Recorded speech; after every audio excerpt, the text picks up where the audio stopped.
Good morning, children. Thought for the day. Where there is a will, there is a way. It's a powerful thought. If you have willpower, definitely in any situation, you'll find a way. With this thought, let's get started with our new chapter, Motion, Force and Work. Observe and discuss. You can see below pictures. Some or the other movement is occurring and some work is done over here.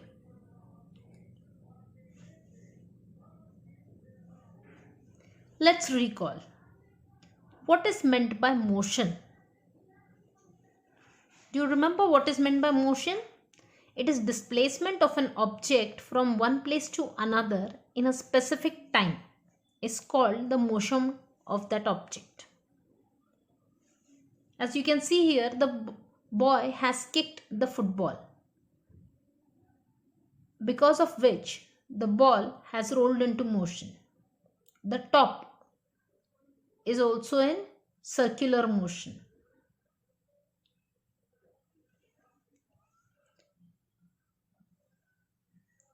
Distance and displacement. Ranjit's house is at a place A. The figure alongside shows the distance traversed by Ranjit to reach his school at D. If we do not take direction into account, we find that Ranjit traversed a distance equal to AB plus BC plus CD. However, on doing this, his displacement was equal to AD. Ranjit's displacement from his house to the school is shown in the picture with the broken line AD. AD is the minimum distance along a straight line from Ranjit's house to the school. And this minimum distance traversed in a particular direction along a straight line is called displacement. Okay, so now you have understood the difference between distance and displacement. Displacement is the minimum distance. In day-to-day life, we use the term shortcut. Okay, and for shortcut, you need to know the proper direction. Then you can follow the shortcut. So here, displacement is the minimum distance from between the starting and finishing point. And what is distance then? Distance is the actual path followed by the object. For example, here it is AB, BC and CD. That is the actual path, distance. And displacement is AD, that is the minimum distance traversed by the object. That is Ranjit over here. So distance is the length of the route actually traversed by a moving body irrespective of the direction. And it is called distance. Of course, since no direction is required over here and only magnitude is there. You remember what is magnitude? It is a unit and a value. So distance is a scalar quantity.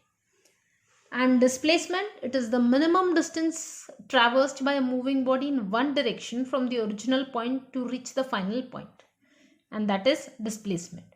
So now you must be able to tell what is displacement, whether it is a scalar or vector quantity. Right, it is a vector quantity because it has to be described by a direction. The unit of measurement of distance and displacement is the meter in the SI as well as in the MKS system of measurement.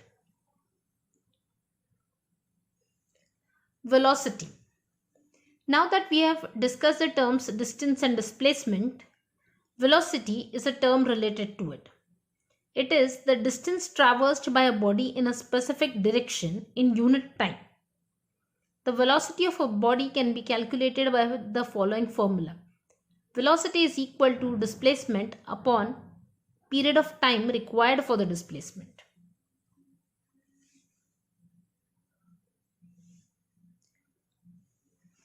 So there are two terms, speed and velocity. What is meant by speed? The distance traversed by an object in unit time is called the speed of that object. And what is the formula for calculating speed? It is the distance traversed upon the time required for traversing the distance. So now you understand speed and velocity are also terms which are related to each other.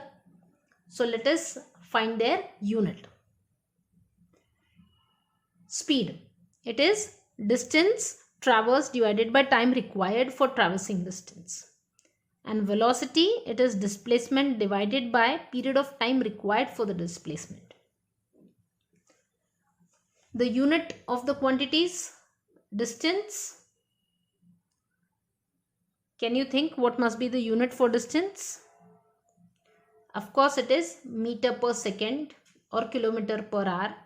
Even displacement, it will be meter per second or kilometer per hour.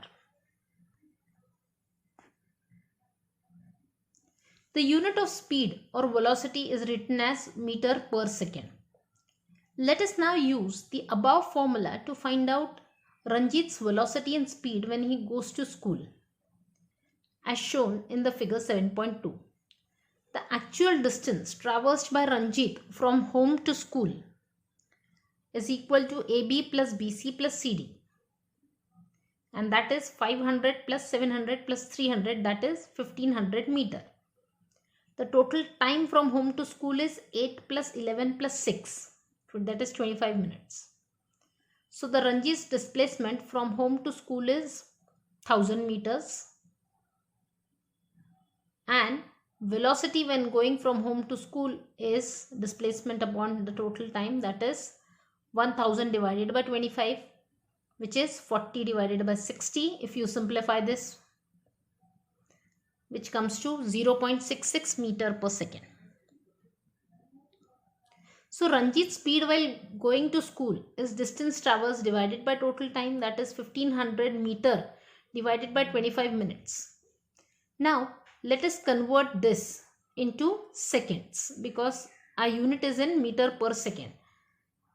So it comes to about 1 meter per second. Average velocity. The velocity of an object can change even while it is moving along a straight line.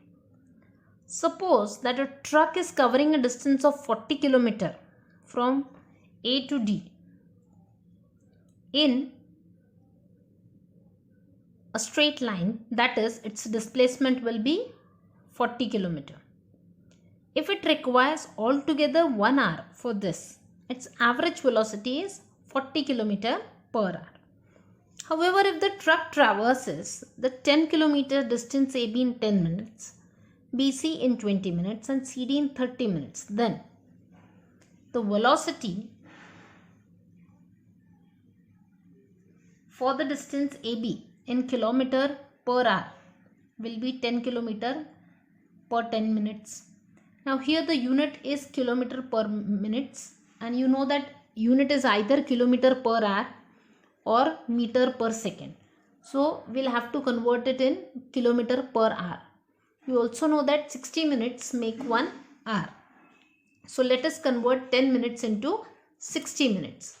So you have to multiply both the numerator and denominator by 6. So the answer comes as 60 km per 60 minutes, that is per hour. Acceleration. Acceleration is nothing but change in velocity divided by time taken for that change. In the previous example, the truck covered the distance AB at the velocity of 60 km per hour, BC at 30 km per hour and CD at 40 km per hour. It means that the velocity for the distance CD is greater than velocity for the distance BC. From the number of seconds required for this change in velocity to take place, the change in velocity per second can be deduced. And this change in velocity per second is called as acceleration. You know that the truck driver increases or decreases the velocity of the truck by means of the accelerator. You might have seen a toy car that runs on a clockwork. spring. When it is released on a flat floor, after winding up the spring, it goes in a straight line. However, when it is hit on one side, it changes the direction and keeps going. If it collides into a wall, it stops.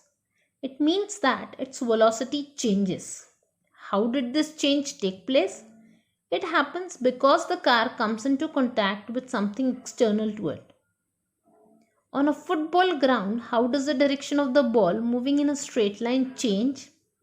We see some player changing its direction by kicking it. When its direction changes, the velocity of the ball changes. That is to say, an acceleration takes place. The interaction that brings about the acceleration is called force, and this force acts on a body.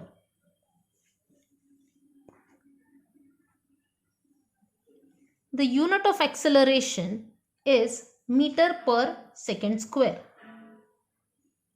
Okay, and you can see here from the slide, the girl is sliding down. So her velocity must be constantly changing.